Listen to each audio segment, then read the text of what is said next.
people who USMLE Step 1 being pass-fail is going to hurt the most are IMGs who are coming from a lower income. Hi guys, welcome back to my YouTube channel. In this video I want to talk about USMLE Step 1 being pass-fail because in January of this year USMLE Step 1 is pass-fail. So there is no numeric score anymore.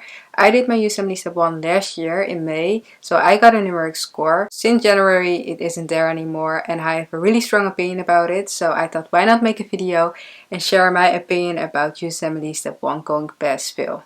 So let's go. So if you don't know me, my name is Samira. I'm a Dutch international medical graduate. First thing I want to talk about is that I personally am a big fan of numeric standardized tests. So USMLE Step 1 was the perfect example. The reason that I'm a big fan is it goes back to my medical school, because the first 3 years of my medical school you have standardized tests, and in your last 3 years you have your electives and your clerkships, and a lot of those things are not that standardized because you see a certain preceptor and that person will give you a certain grade, and sometimes it's only pass fail, so it's not standardized. I think that during medical school in particular there has to be some type of standardized test besides all those more subjective type of grades. The reason why I'm a big fan of standardized tests is because it can prevent certain biases. For example, if everyone is taking the same test, you only see the grades, you don't see the person behind that, so it can prevent certain biases when you have unconscious or conscious bias about their skin color, their religion, or whatever it is. On the other hand, of course, having a standardized test doesn't take away all the bias. Because of course there are people who are coming from a lower financial background who have to have a part-time job, so they don't have a lot of time to study and they will score lower for USMLE Step 1. So of course I agree that it doesn't take away every bias, but I truly believe that there has to be a certain standardized thing as well to prevent certain biases that might happen. The second thing I want to talk about is the comparison between IMGs and US medical students or US IMGs as well. There's a big difference because the medical school in another country is not the same as the medical school in the United States, of course. And the big advantage of USMLE scores is that they could compare a medical student from the Netherlands, for example, like me, and a medical student from the United States. So I'm just wondering if they are taking away Step 1, and of course I will talk later about USMLE Step 2 CK. So if they would take away USMLE Step 1, how would they compare those two medical students? So it honestly would get harder for them to take IMGs because they have no clue about the grade system in another country. People who USMLE Step 1 being pass-fail is going to hurt the most are IMGs who are coming from a lower income. Because in reality, to show the residency programs that you are a well-rounded doctor, you have to show your research, your volunteering, everything, and it requires a lot of money I you can do from your home, study for it and get a great score for USMLE and show the residency programs, hey, I might not be able to show you that I have a research year because I'm not able to pay it, but here I can show you that I'm hardworking and I got a 260. And I'm not saying that people who don't have a 260 aren't hardworking, but I'm just saying that that person can show them in that way that they are hardworking. And that's something that they're not able to do anymore. It's going to become so hard for people who are not having a lot of money to show the residency programs that they are the well-rounded doctors, because they might not have the research experience in the United States, the US clinical experience in the United States, the volunteering, because they had to have full-time jobs and they were not able to volunteer and not get money for it, you know. So it's a complex issue, and I truly hope that residency programs look at this complex issue and look at certain situations as well. And they have tons of applications every single year, so I'm not really sure how they're going to look at it. It's sort of a selfish thing because I am an IMG, so I would be thinking about other IMGs, and then US medical student isn't thinking about that, rightfully.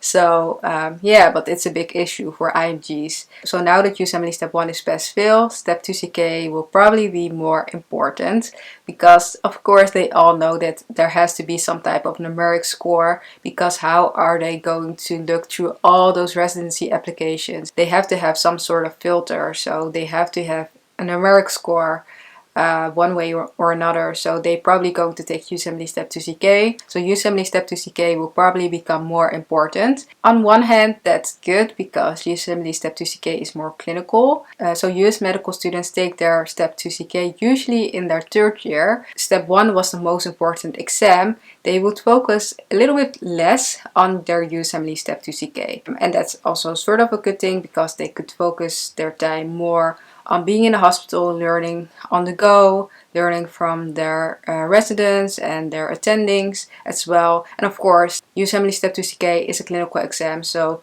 the things they learn in the hospital, they can also apply to the exam. It isn't really that stressful, just like USMLE Step 1. However, if USMLE Step 2 CK is becoming more important, that means that they probably will become more stressed in their third year, while the third year is one of the most important time of medical school. And they also already are working 40 hours in the hospital during their clerkships, and at the same time they have to study for USMLE Step 2 CK.